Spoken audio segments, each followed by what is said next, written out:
সরকার যদি কোনো ভালো কাজ করে উদ্যোগ নেয় অবশ্যই আমাদের সমর্থন পাবেন, কিন্তু সরকার যদি জনগণের ক্ষতি করে, পরিবেশের ক্ষতি করে এবং আল্লাহর দিনেরও কোনো ব্যাপারে যদি সরকার বিপক্ষে দাঁড়িয়ে যায় আমরা সেখানে ছাড় দিয়ে কথা বলবো না।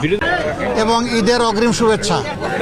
আর সবাই মিলে আসেন, আমরা আল্লাহর দরবারে দোয়া করি যেন সবাই মিলেমিশে দেশটাকে আমরা সুন্দর করতে পারি।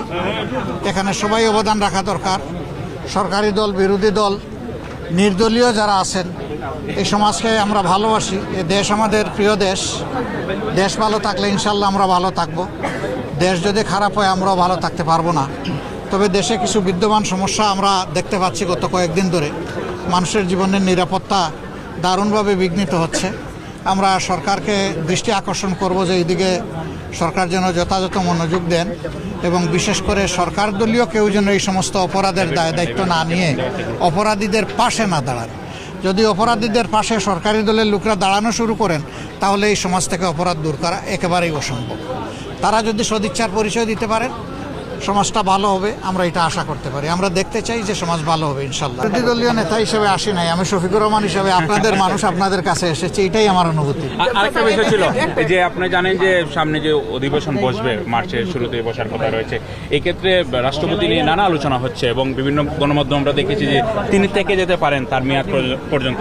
আপনারা বিরোধী দল নেতা হিসেবে আপনারা কি অভিশংসন জানাবেন কিনা অধিবেশনে রাষ্ট্রপতি? আমরা এই ব্যাপারে এখনো দলীয় ফোরামে সেরকম কোনো বড় পরিসরে আলোচনা করি নাই।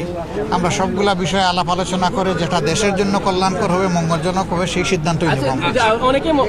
ওই যে বললাম অবস্থা ভালো নেই এবং এর জন্য ইতিমধ্যে সরকার দলের কিছু গুরুত্বপূর্ণ দায়িত্বশীল ব্যক্তি এমনকি মন্ত্রী পর্যায় থেকে এমন কিছু কাঁচা কথাবার্তা বলেছেন যেটা সমাজকে এখন অস্থির করে তুলছে এবং অপরাধকে উস্কে দিচ্ছে। এই সমস্ত দায়িত্বজ্ঞানহীন কাণ্ড কারখানা চলতে থাকলে এই দেশ ভালোর দিকে যাবে কিভাবে? দায়িত্ব মূলত সরকারকেই নিতে হবে। আর আমাদের অবস্থান হচ্ছে যে তাওয়ানু আলাল বিররি ওয়াত তাকওয়া ওয়ালা তাওয়ানু আলাল ইসমি ওয়াল উদওয়ান।